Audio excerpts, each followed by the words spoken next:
Good morning guys. എൻ്റെ ഉമ്മ രാവിലെ 3 മണിക്ക് എന്നെ എണീപ്പിക്കുകയാണ് എറണാകുളത്ത് പോവാൻ. 3 മണിക്കൊക്കെ എണീക്കണമെന്ന് പറയുമ്പോൾ ഒരു ടാസ്ക്കാണ്, എന്നാലും എണീറ്റല്ലേ പറ്റൂ. അങ്ങനെ ഇങ്ങനെ കിടക്കുക. അപ്പം ഉമ്മാനെ ചായയൊക്കെ ഇട്ട് ചായ കുടിക്കാൻ വാ അപ്പം വിളിച്ചുകൊണ്ടിരിക്കുകയാണ്. അപ്പം ഞാൻ കിടക്കുക, മൈൻഡില്ല, നല്ല ഉറക്ക ക്ഷീണമുണ്ട്. ഇപ്പം 10 ആയതുകൊണ്ട് തന്നെ നല്ല ഇതുണ്ട്. അപ്പം ഉമ്മ ചായ ഇടുന്ന രംഗമൊക്കെ വീഡിയോ എടുത്ത് വെച്ചിരുന്ന് ഉമ്മ ചായ ഇടാൻ വേണ്ടി പാലൊക്കെ എടുത്ത് ഇതൊക്കെ ആക്കി പാത്രത്തിലൊക്കെ ആക്കി ആ ഗ്യാസിലോട്ട് വെച്ച് ഉച്ചയ്ക്കും തേയിലയൊക്കെ ഇടാൻ വേണ്ടി വന്നത്. ഞാൻ എണീറ്റ് ഉമ്മ എല്ലാം ചായയൊക്കെ ഇട്ട് സെറ്റാക്കി വെച്ചിട്ടുണ്ട്. പിന്നെ രാത്രി പാത്രം കഴുകാൻ നിന്നില്ല ഗൈസ്. അതുകൊണ്ട് രാവിലെ പോകുന്നതുകൊണ്ട് ഇനി വരുമ്പോൾ എത്ര മണിയാവുമെന്ന് പറയാൻ പറ്റത്തില്ല. അതുകൊണ്ട് തന്നെ പാത്രമൊക്കെ കഴുകി പറക്കി എല്ലാം സെറ്റാക്കിയതാ. ഉമ്മ ഒരുങ്ങി, ഞാനും ഒരുങ്ങി. നമ്മൾ വീട്ടിൽ നിന്ന് ഇറങ്ങി. ബസ് 5:20 അപ്പോഴത്തേക്കും നമ്മൾ ബസ് കിട്ടണ്ടേ. അപ്പോഴത്തേക്കും നമ്മൾ ഇവിടെ റോഡിലോട്ട് വന്ന് നിൽക്കാം. ബസ്സിൽ കയറുന്ന വീഡിയോസൊന്നും എടുക്കാൻ പറ്റിയില്ല ഗൈസ്. അത് നമുക്ക് ഇച്ചിരി തിരക്കായിപ്പോയി. അങ്ങനെ നമ്മൾ സീറ്റൊക്കെ കിട്ടി. ഇനി അങ്ങോട്ടുള്ള ഈ വ്യൂ ഇതൊക്കെ നമ്മൾ പോകുന്ന ആ സ്ഥലത്തിൻ്റെയൊക്കെ വ്യൂകളാണ് ഇനി നിങ്ങൾ കാണാൻ പോകുന്നത്.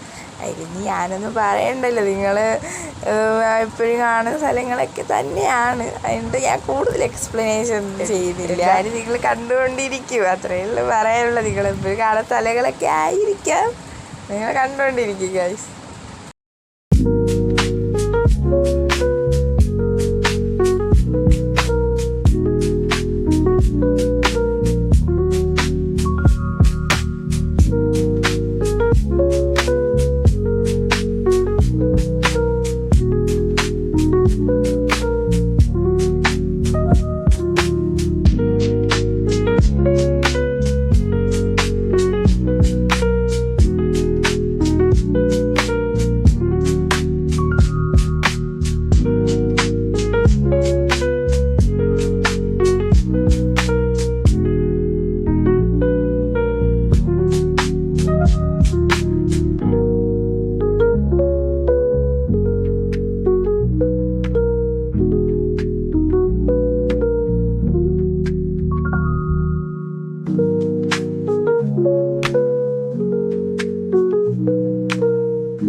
എറണാകുളം എത്തി. നമ്മളിന്ന് ആദ്യം ഇൻസ്റ്റിറ്റ്യൂട്ടിലോട്ടാണ് വന്നത്.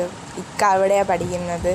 അപ്പോഴത്തേക്കും അവിടുത്തെ കുറച്ച് കാര്യങ്ങളും അടുത്ത മാസം എക്സാമും എന്തൊക്കെയൊക്കെ ഉണ്ട്. അപ്പോൾ അതിനെക്കുറിച്ചൊക്കെ സംസാരിക്കാനൊക്കെയാണ് നമ്മൾ വന്നത്. പിന്നെ നമ്മൾ മെട്രോയിൽ കയറി. നമ്മൾ വൈറ്റില പോകാൻ വേണ്ടി നിന്ന് ആ മെട്രോ കയറി. നമ്മളപ്പം ഇവിടെ ഇങ്ങനെ ഇരിക്കുകയാണ്. പിന്നെ നമ്മൾ ആ വൈറ്റില ഹബ്ബിലാണ്. അപ്പോൾ വൈറ്റില ഹബ്ബിലാണ് ബസ് വരുന്നത്, ബുക്ക് ചെയ്തത്. അപ്പോഴത്തേക്കായി അവിടെ നമ്മൾ നേരം പോസ്റ്റായി, നല്ല രീതിയിൽ പോസ്റ്റായി. അങ്ങനെ പിന്നെ ബസ്സൊക്കെ കിട്ടിയതാ. നമ്മൾ ബസ്സിൽ ഇരിക്കുകയാണ്. ഇനി അങ്ങോട്ടുള്ള വീഡിയോസൊന്നും ഇല്ല. അതുകൊണ്ട് കാരണം നല്ല ഉറക്കമായിരുന്നു, നല്ല ക്ഷീണമൊക്കെ ഉണ്ട്.